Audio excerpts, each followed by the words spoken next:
is knowing that God exists. Does that make sense? The first step to knowing God is knowing that God exists. In Hebrews 11 and 6, you will find these words.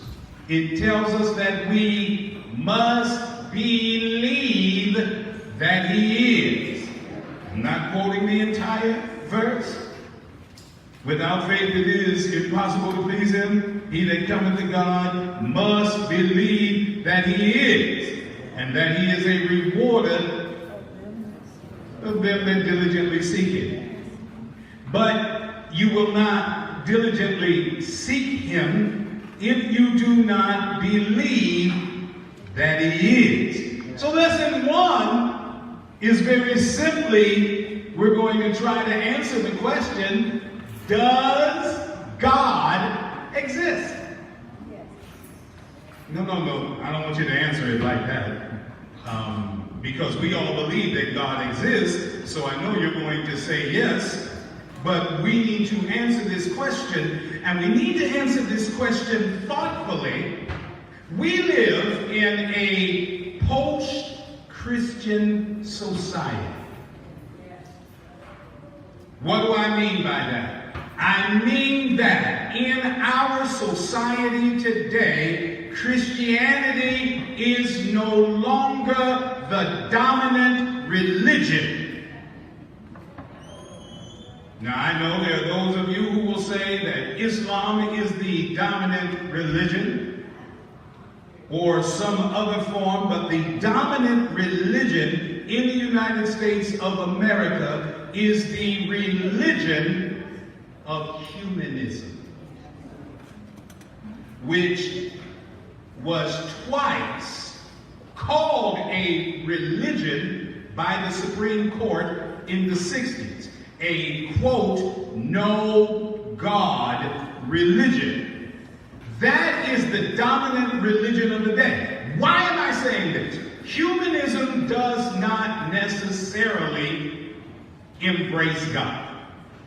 It embraces mankind as dominant. And some of you who are out and about in the world, no doubt, have run into people who do not believe in God in any form. There are multitudes who do not believe in God in any form. As a matter of fact, the question of the existence of God has plagued men from time immemorial. As children of God, we have to believe that God exists. But there are multitudes who deny the existence of God, and there are multitudes who, while they do not deny the existence of God, they question it. And I think that's where I'm going to start today. Not with those who deny. Psalm 14, verse number 1. And I am not making a value judgment. I am simply quoting the psalm. Says, the fool has said in his heart, there is no God.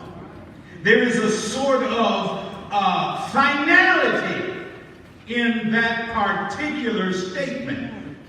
He has made the statement, there is no God. And so the psalmist says that's descriptive of a fool. I'm not making the same value judgment, but it's this way.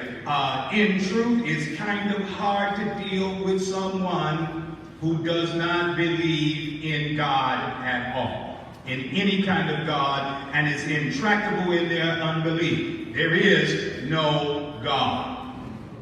So I don't take much time to deal with atheists. Now, y'all can if you want, but I won't. I'm not going to take much time to deal with atheists unless God tells me to. Where I want to go is I want to take the perspective of one who questions whether God exists, an agnostic. An agnostic is not an atheist because they at least leave the door open. I don't know if there is a God or not. I am unsure. I personally do not know any God. So I'm going to take that stance for a moment, and I have this question for you. Can you convince me that God exists? Now, my perspective is not at all intractable. I'm not stubbornly holding out that God does not exist. In fact, I am hoping that you can help me because I truly have questions and I'm seeking answers. So somebody help me out. Does God exist? Let's be thoughtful about this for a moment. Can you help me? And if you can, don't just tell me why yes, God exists. I need a little more than that. And nobody wants to help a brother out. Yes, sir. Well, I say God exists. I say God exists, and I say He exists from the experiences that I've had through life and the education and different things that I've had, whether it's through church or through the secular. And just looking around me, my not believing in evolution, etc., but looking at the wonders of the Lord through the mountains, through the rivers, through the lakes, through all these wonderful things, I believe that God exists. I believe He's spoken into existence. I believe He exists. Okay. Thank you. Anybody? I think his hand was up first, and I'll get you, and then I'm going to jump in. For the same reason, experience. I have heard the voice of God audibly. I have felt the touch of God physically. So, or an agent of His. It was either God or an angel. I'm not sure which. It was an entity that I could not see. Okay. Not that I doubt you, but that's not helping me. Your personal experience cannot help me because I have not had your experience. But I don't doubt that you had that experience. Genesis 1:1 says, in the beginning, God. But I don't know that there is a God, so why should I believe what Genesis 1:1 says? I know that men wrote the Bible. God Himself did not write the Bible.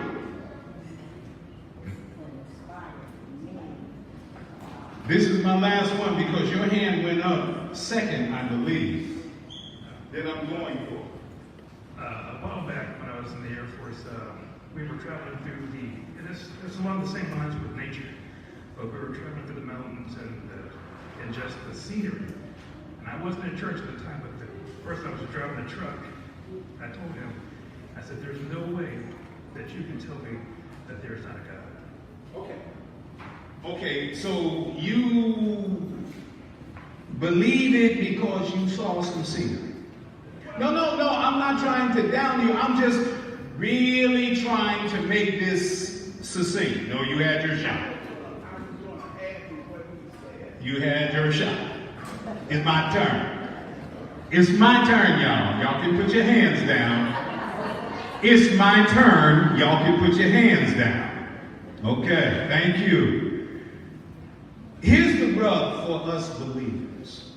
First and foremost, we cannot use the Bible to prove the existence of God. We cannot use the Bible as proof for at least three reasons. One, not everybody believes the Bible. Many see it simply as a literary work written by men, possibly with an agenda. Two, the Bible is not designed, nor was it written to prove the existence of God. That was never the purpose of the Word of God. It declares God's existence as a point of fact. And just to support that, we can go back to the very same verse that Evangelist Terry quoted.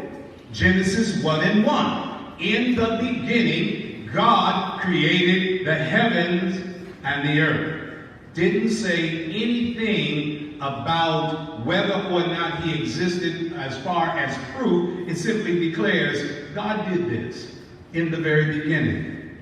3, the Bible does not, and here's the most important part, the Bible does not present empirical evidence, that is experiential, observed, or first-hand evidence for God's existence. You have to take the Bible by faith. Is that right?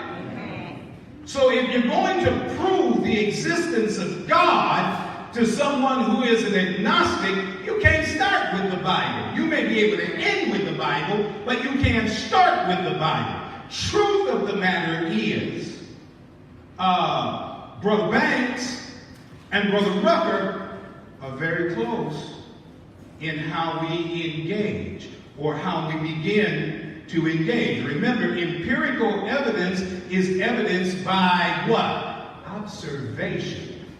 Just what you said. I saw and said there's no way there could not be a God. Now, the Word of God, though, can assist us. How can it assist us? Well, while the Bible cannot be used as proof for the existence of God for non-believers, it does help believers to point non-believers in the right direction. Consider how the Bible does this. Romans chapter number 1, verses 18 through 20. I need some help here. I need somebody who will act as a writer for me. And I need somebody to pass these lesson sheets out.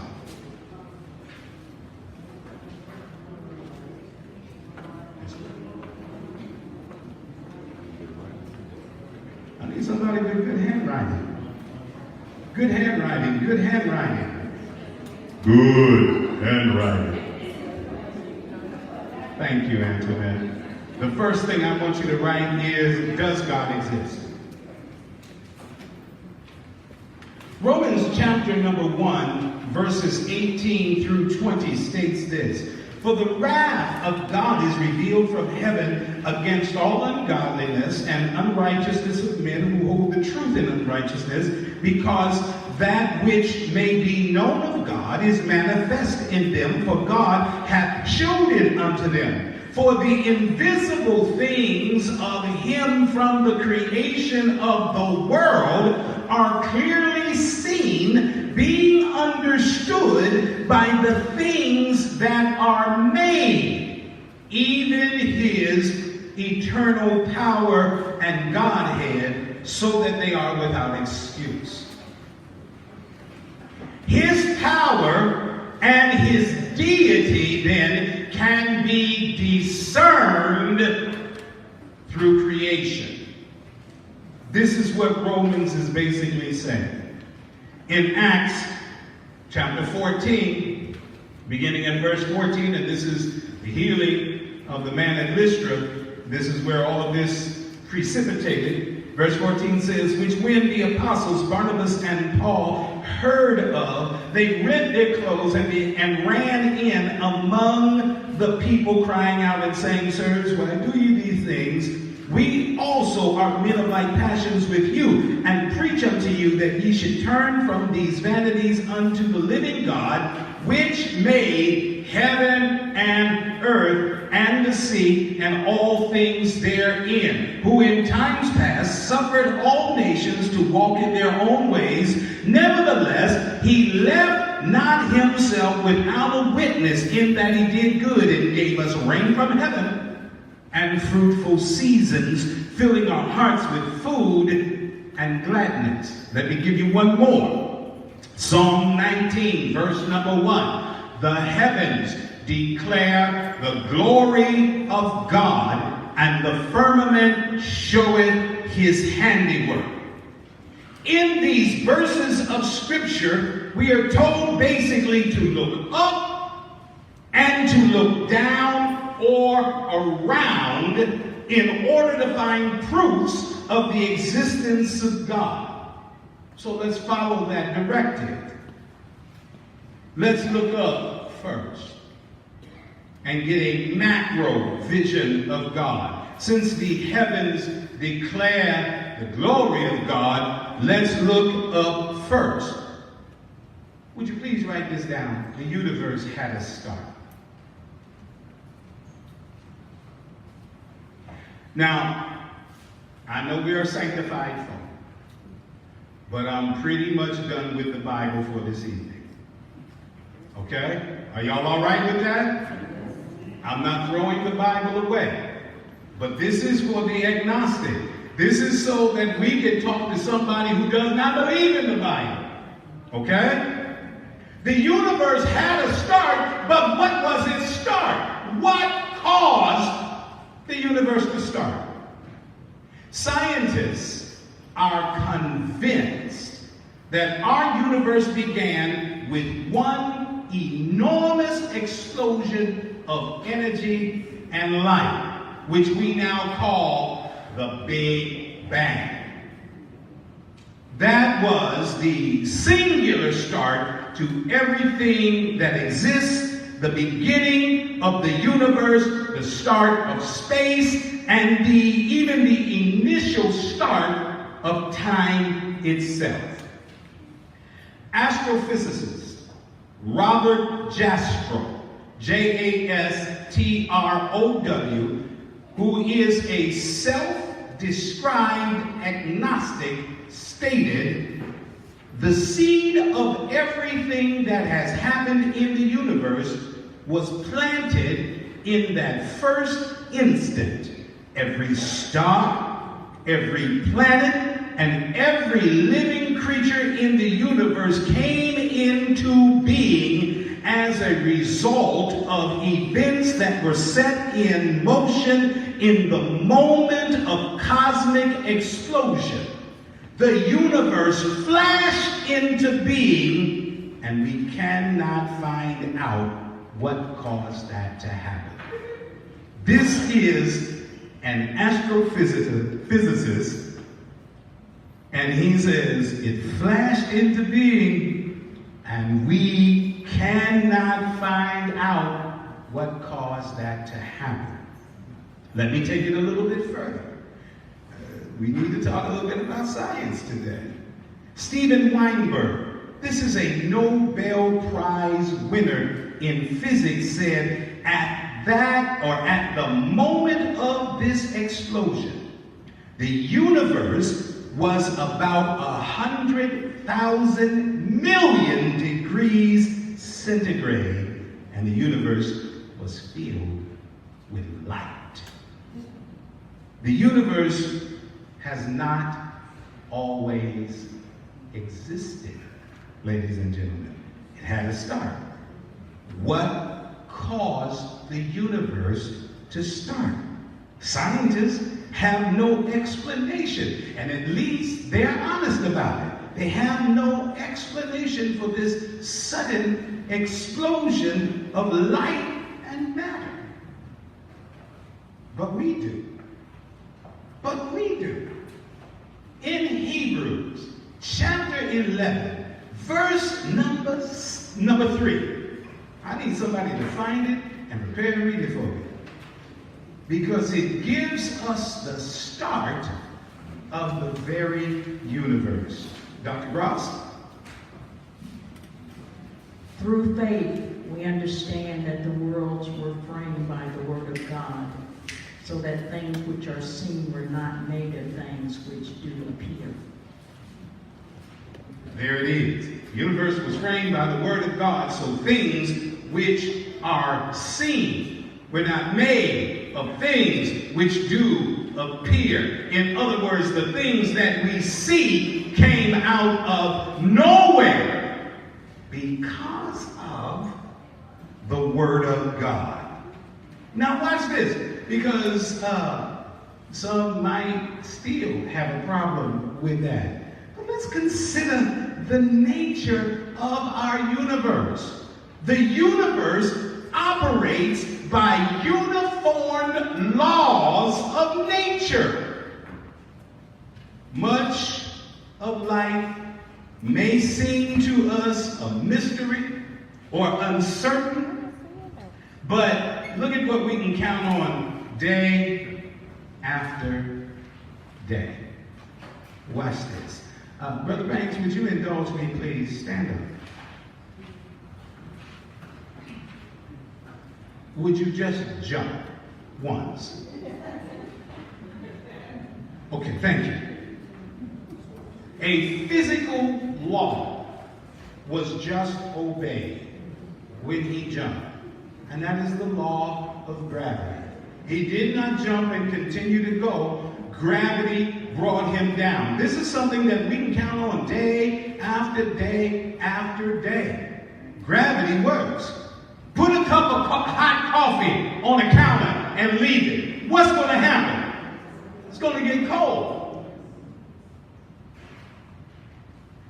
The earth rotates in the same 24-hour cycle and has been doing it every day since days were counted. The speed of light. Does anybody know what the speed of light is? 186,300 miles, or some say 280 miles per second. But that's not only the speed of light on Earth, that is the speed of light anywhere in the universe. Galaxies 100 billion light years away, the speed of light is the same, 186,300 miles per second. How is it that we can identify laws of nature that never change? Where did they come from? Why is the universe so orderly, so reliable? I know I'm stretching some of y'all right now, but the greatest scientists have been struck by how strange this one fact is. There is no logical necessity for the universe to obey rules. There's no logical necessity for it, let alone the fact that the universe we're in follows the laws of mathematics. Why does it do this? This blows the scientist's mind. This astonishment springs from the recognition that the universe does not have to behave this way.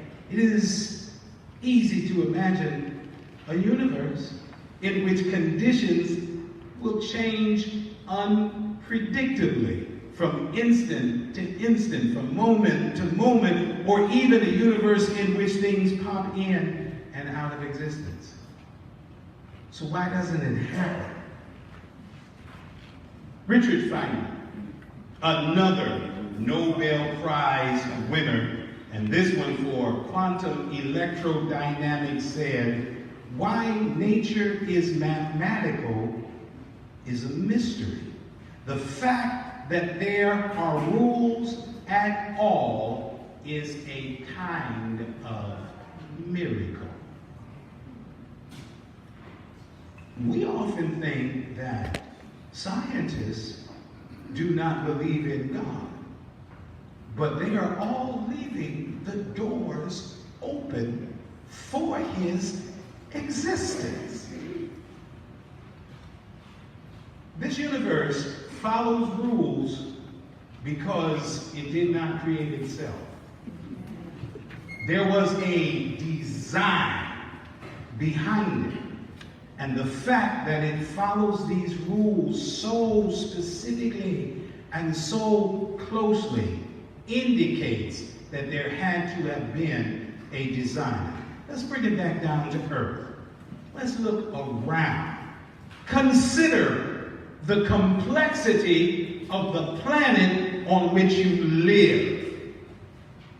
It points to a deliberate designer who not only created our universe, but continues to sustain it to this day. I'm going to give you a few points. First of all, the size of the earth is absolutely perfect. Oh, you have a chair. Good. The size of the earth is absolutely perfect.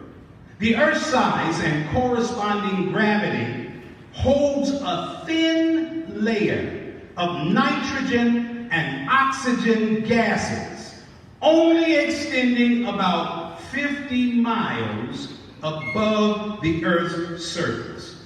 So what, Pastor? What's that got to do with anything? If the earth were smaller, an atmosphere would be impossible. An example would be the planet Mercury. If the earth were larger, its atmosphere would contain free hydrogen, like Jupiter.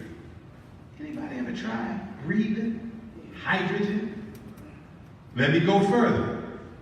The earth is the only known planet, and I say known planet because we haven't been to every planet, equipped with an atmosphere of the right mixture of gases to sustain plant, animal, and human life. Certainly there is no other planet like that in our solar system.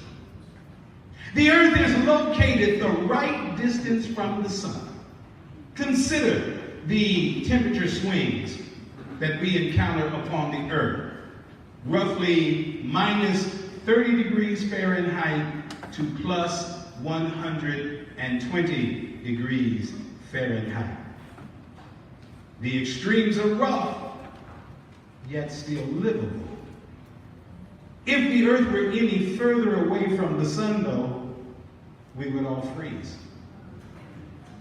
If it were any closer, y'all would be more tan than I am. We'd all burn up. Even a fractional variance in the Earth's position to the sun would make life on Earth an absolute impossibility. The Earth remains this perfect distance from the sun. Watch this. While it rotates around the sun at a speed of nearly 67,000 miles per hour. That's how fast we are traveling right now. But because of gravity, we can't feel it. So the next time y'all talk about me and my lead foot, just remember, you're moving right now at 67,000 miles per hour. And at the same time that the earth is rotating around the sun at 67,000 miles per hour, it is also rotating on its axis, allowing the entire surface of the earth to be properly warmed and cooled every day. All we have to do is look to the moon and realize that there is a side of the moon that never sees the sun. But here, we see it every day. We see light every day. Light and darkness every day. There has to be a design to this. Since I mentioned the moon, let me talk about the moon for a moment. The moon, singular, one moon, is the perfect size and the perfect distance from the Earth's gravitational pull. Why do you say that? The moon creates tides. The moon causes the ocean's tides to turn so that the ocean's waters do not stagnate.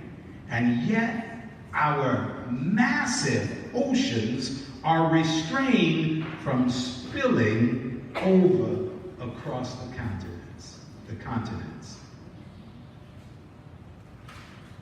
An amazing thing, all because the moon is where it is, in its orbit around the sun. If there were two moons, it would be chaotic. If there was no moon, it would be chaotic. This world would die for lack of one moon right where it is. Let me go further. Water. How many of y'all have some right now? Why? You're thirsty. Water is colorless. Water is odorless. Water is tasteless. And yet no living thing can survive without water. Plants, animals, and human beings consist mostly of water. Your body consists of about 2/3 water. Anywhere from 67 to 70% water. Now consider why the characteristics of water are uniquely suited for life. And at this point in time, we're the only planet that has it. Water has wide margin between its boiling point and its freezing point. Water allows us to live in an environment of fluctuating temperature changes, while at the same time, water keeps our bodies at approximately 98.6 degrees. Water is a universal solvent. This property of water means that the various chemicals, minerals, and nutrients can be carried throughout our bodies and into the smallest of blood vessels through water. What would your blood do if your body had no water? Water is also chemically neutral. Without affecting the makeup of the substance that it carries, water enables foods, medicines, and minerals to be absorbed and used by your body. Water has a unique surface tension. Water in plants can flow upward against gravity. Is that right? Where do plants get their water? From their roots. And then the water flows upward. And this brings nutrients to the plant, to the top of even the tallest of trees. But water freezes from the top down and floats so that fish can live underwater even in icy conditions. It's an amazing thing. 97% of the Earth's water is in oceans. Is that right? Trust me on that. But on our Earth, there is an atmospheric system designed which removes salt from the water and then distributes that water throughout the globe. It's called evaporation and condensation. Evaporation takes the ocean's waters, leaving the salt, and forms clouds which are easily moved by the wind to disperse the water over the land for vegetation, for animals, and for people. It is a system of purification and supply that sustains this entire planet's life system. And it is a system that is contained of recycled and reused water. It is amazing to me. Now you think about just what we talked about so far. Can that be accidental?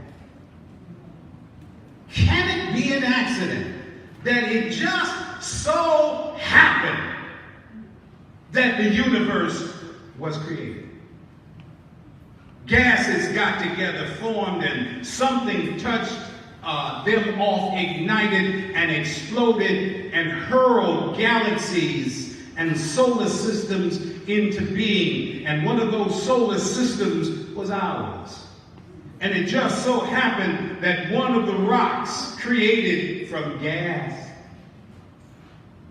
solid material from gas, then finds a spot in just the right orbit around our star, our sun, so that it can maintain life and growth. And then an atmosphere forms on that planet, all by accident. And in that atmosphere, water becomes. And because water becomes, life becomes and is sustained. Is that even barely possible? Well, since y'all don't want to answer, let me go on. Take a look at yourself. The scripture says that you are fearfully and wonderfully made. How many of you believe that? I guess I better get some scripture in because I'm losing some folk. Because it's been 15, 20 minutes and I haven't mentioned a verse from the Bible, so I'm losing some folk. You are fearfully and wonderfully made, but I wonder if you realize how fearfully and wonderfully made you are. I'm just going to take a couple of things. Let's start with your brain. Who's the smartest one in the room? Raise your hand. Raise your hand. Now I got two. Wait, all right, y'all come up. Come on up, come on up. I'm just going to ask 2 questions and we'll see.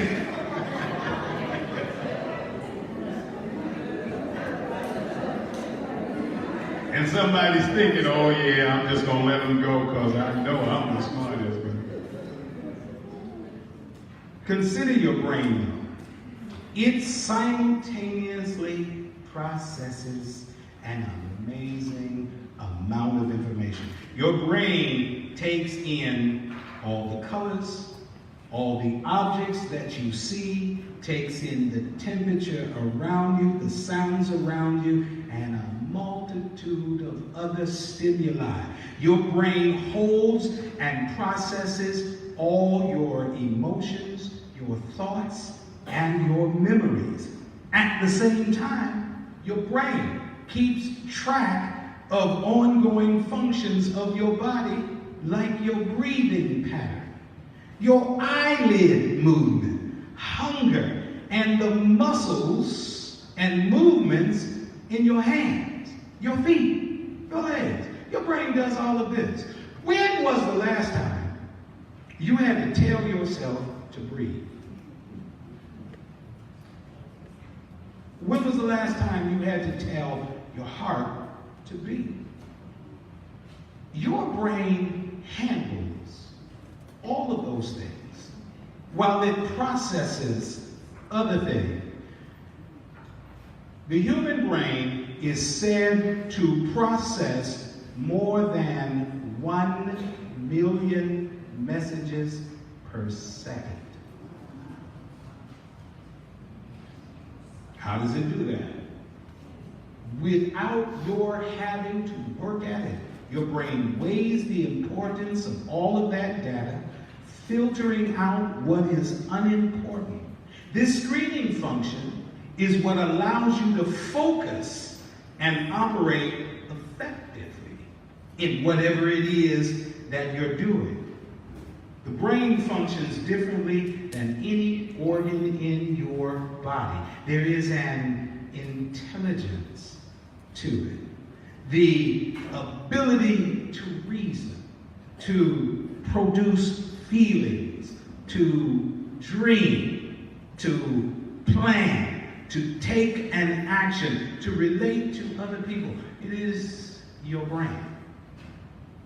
Now, there are those who would tell us that it is simply and solely a matter of chemical compounds and processes, so that you're not really thinking, you're just going through a process. Does that make sense to anybody? How many of y'all are thinking right now? Raise your hand if you're thinking. How many of you are just going through a process? Now I'm looking at some of y'all and I'm thinking, okay, some of y'all are just going through a process. Your brain, that's just one organ in your body. Let me get one smaller. Your eye. The human eye. I found an astounding fact the other day about the human eye. Your eye has the ability to distinguish among 7 million colors.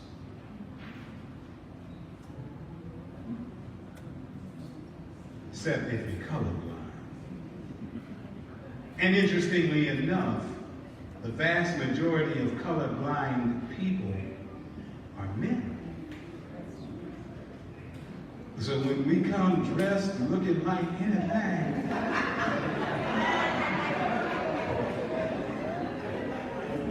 it might be either because we are single, or we were not listening, or our wives were mad at us that day. Yeah, you look fine.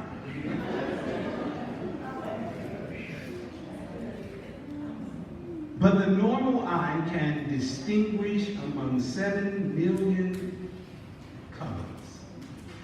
Your eye has automatic focusing.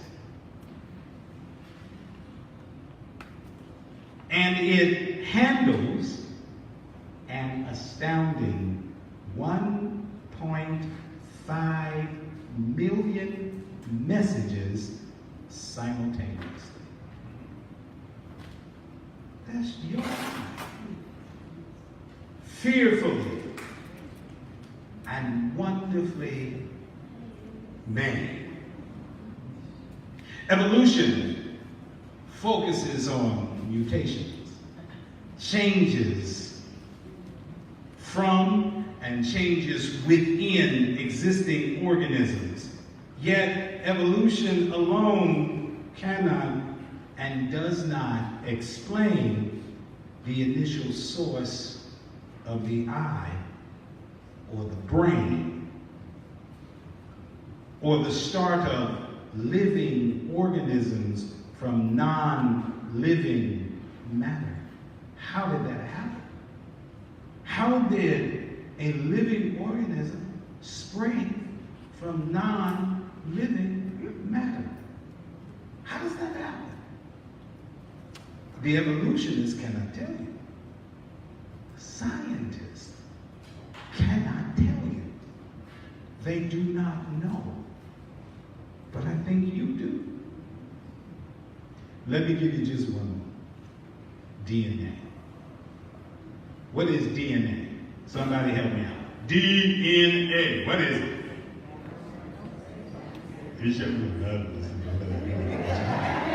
That's it. Personal what? Personal blueprint. Deoxyribonucleic acid.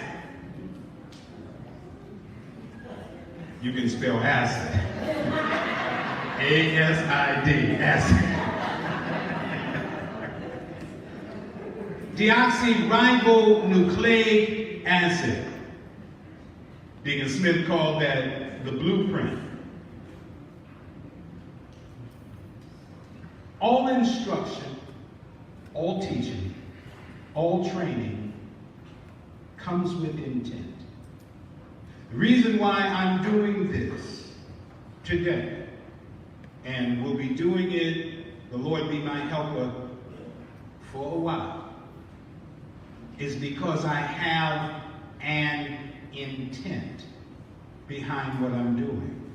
I want folk to get to know God better. And not just to get to know him, but come to appreciate him more. I'm wondering right now if anybody appreciates him a little more just for your eyesight. Amen. Or maybe for your brain. Amen. Does anybody appreciate him a little more if there is a him, because I'm still agnostic? Don't worry, I'll be saved before the night's over, but I'm still agnostic. But is there anyone that appreciates him if there is a him for the water that you have in front of you or that you had earlier today? And all that it does. Everything, though, starts with an intent. Somebody writes an instruction manual, writes that manual for a specific purpose. Let me ask you something. Did you know that every cell in your body, in each one, exists a very detailed instruction code, much like a computer program? How many computer folk do we have in here? Okay. So, what's it called? Let me see this. Is it binary code? Binary code? Yeah. Okay. Programs have binary code. This is not a computer. This is a jump drive. But it interfaces with the computer. Now, I have sermons on this jump drive. But I also I can play music from this jump drive. But I don't have any music in this jump drive. What I downloaded was not music. Am I right? I downloaded a binary code, right? That was made in such a way that when I plug it into my computer and pull up my music player interprets that binary code perfectly as music. But it could look like this.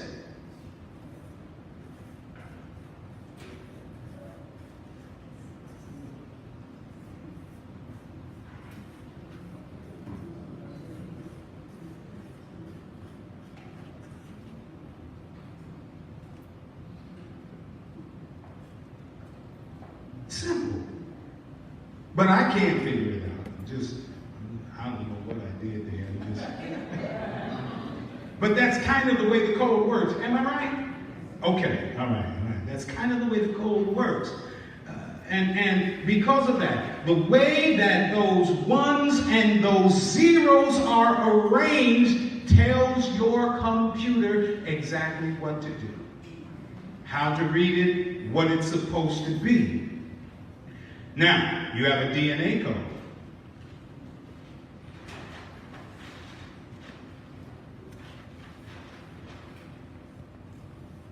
As well. You have DNA. DNA is very similar in how it is encoded. It is made up of 4 chemicals that science abbreviates as A, T, G, and C. Those are the chemicals. And they are arranged in the human cell just like a binary code.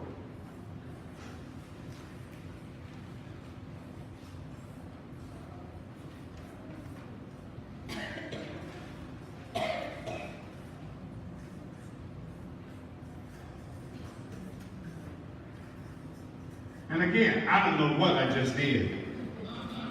I'm just giving you an example of how the DNA code is. And this tells your body's cells what to do. There are, in each of your cells, 3 billion with a B of these in every cell. 3 billion bits. 3 billion of those letters arranged in every human cell. Just like you can program your phone to beep for a specific reason, like a chime to get a message, or an alarm. DNA instructs your cells. DNA is a 3 billion lettered program telling your cell how to act in a certain way. Every cell comes with a 3 billion lettered full instruction manual. And that's supposed to be an accident. So what's so amazing about that? Well, you kind of have to ask yourself, how did this information program wind up in each human cell? These are not just chemicals. They are chemicals that instruct the code in a very detailed way exactly how the person's body should develop. Natural biological causes are completely lacking as an explanation when programmed information is involved. It would be like, do you have a calculator? It would be like you taking all of the pieces of a watch, putting them in a sifter, and just sifting them for 1 billion years, dumping it out. Do you think a watch will come out of that? Or will it be just what it was 1 billion years earlier? Could this be an accident? You can't find instruction. You can't find precise information like this without someone intentionally constructing it. It has to be constructed. There has to be an architect for something as grand as that. I'm getting ready to wind this up. Because, see, we haven't even actually started the lesson. I just want y'all to get the fact that God must exist. There has to be a God. There has to be a God in order. Can this be an accident? What are the odds? Anybody want to come up with the odds of all of this happening? The universe, and then the earth, and then the water, and then you. Because I think that's basically how the evolution is having pegged, isn't it? The universe is formed, the earth is formed, water is formed, and life came out of the water. Isn't that right? Who studied evolution in here? Is that the sequence? So there's a design even in how we went through this. Now, what are the odds? Is it even remotely possible that something like that could occur naturally without God? Or without some sort of designer? I keep using the word God, but I'm still agnostic for a couple of minutes. But I'm leaning toward something because I cannot see this as an accident. Philosophers have jumped into the game, and philosophers tell us the possibility of God's existence implies that God exists. Where did the thought of God come from?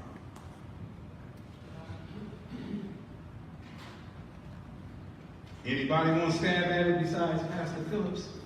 She said the thought of God came from God. So, could man conceptualize God without God?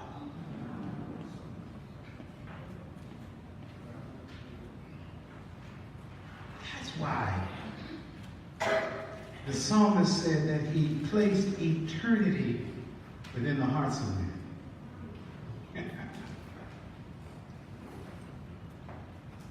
Even the philosopher said, you have to make this argument. If you're talking about the existence of God, then God must exist, because you can't make God up. You do not have the ability to make up God. Now, people have made up gods, right? But that is only because God had placed something within them to seek after God. But that something was corrupted.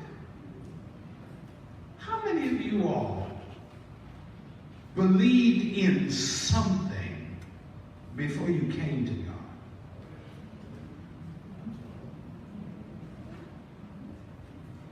Believe in something. I'm not going to say God because I'm agnostic. But you can call it God. I guess I better say God, because I'm losing some folk. Some folk are looking at me like, wait a minute, how can you be agnostic and be our pastor? Only for this hour. I'm going to be saved in a couple more minutes. Yes, sir. Whether you were saved or not, if you were exposed to the, and excuse me for using this terminology, but if you were exposed to the thought of God as a youth, Yeah. then it's hard to think of anything other than their Right. And you were exposed to the thought of God as a youth. Who was the first person that thought of God, though? Where did he get it from? Or she?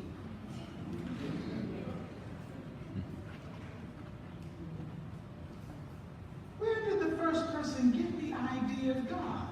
Now, most of y'all got it because you got family members that were saved. Or you hung around folk that were saved.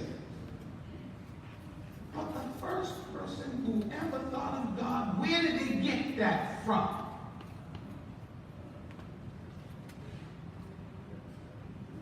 We are self-aware.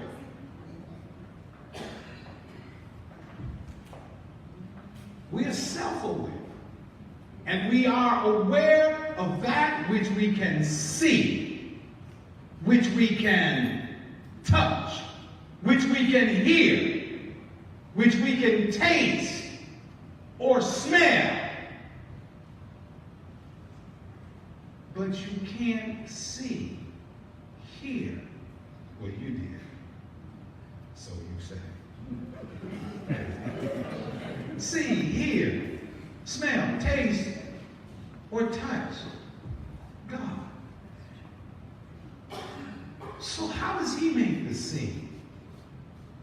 How do we invent God? I'm going to give you a formula, and then I'm calling it a day. This is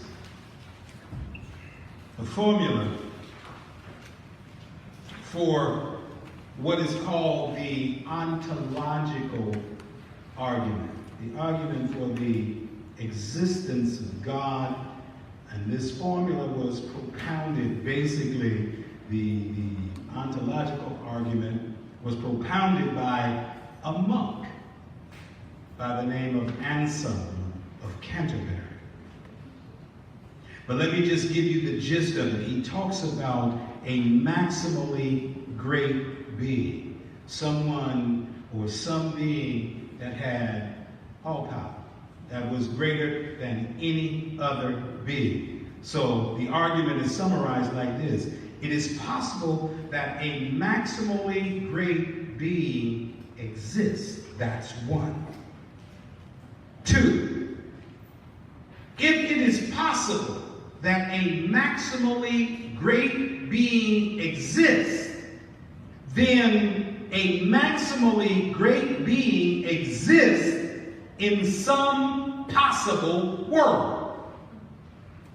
3, if a maximally great being exists in some possible world, then it exists in every possible world. And I really should take time to deal with that possible world terminology, but I'm not going to do it tonight. If a maximally great being exists in every possible world, and this might help you, then it exists in the actual world. Where are y'all? Oh, you're following. All right. Therefore, a maximally great being exists in the actual world.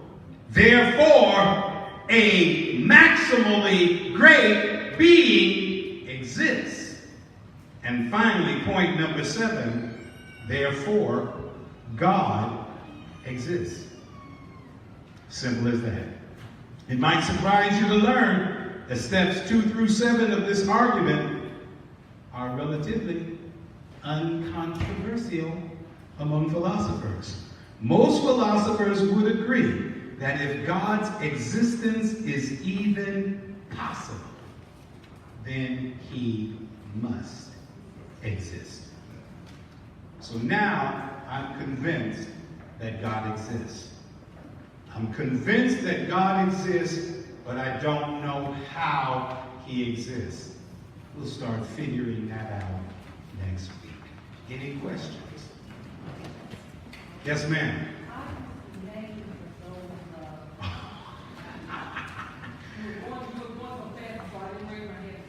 You know what? What I will do is make these notes available for everybody who wants them.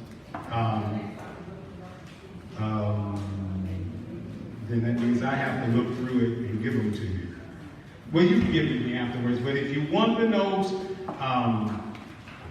give me your name, put it on a piece of paper, give me your name, and I'll make sure that you get the entire notes for this particular lesson so that you can continue to refer to them. I won't always give you my notes, but this one, because I know we covered a lot of ground, but did y'all get it? So now y'all can talk to an agnostic and make him a believer, right? Well, Rebecca, y'all, we're going to do this afternoon Bible class style. What does that mean, Pastor Hyde? We're going to pass this basket around. Worship the Lord in giving. I don't know if Brother Ruckert has. We'll have to find an outlet or whatever here. But if you do want to give electronically, see Brother Ruckert, he'll take you to the vestibule later. How's that? If not, just put your offering in. Yes, ma'am. Oh, okay, for the notes. Yes. Yes, if you want to sign for the notes. A sheet is going around, so you just put your name on the sheet. Any questions?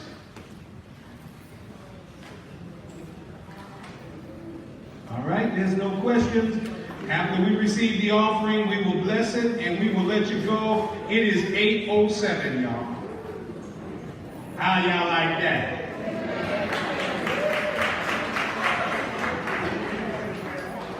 While the offering, and please give Antoinette a hand for writing a little bit.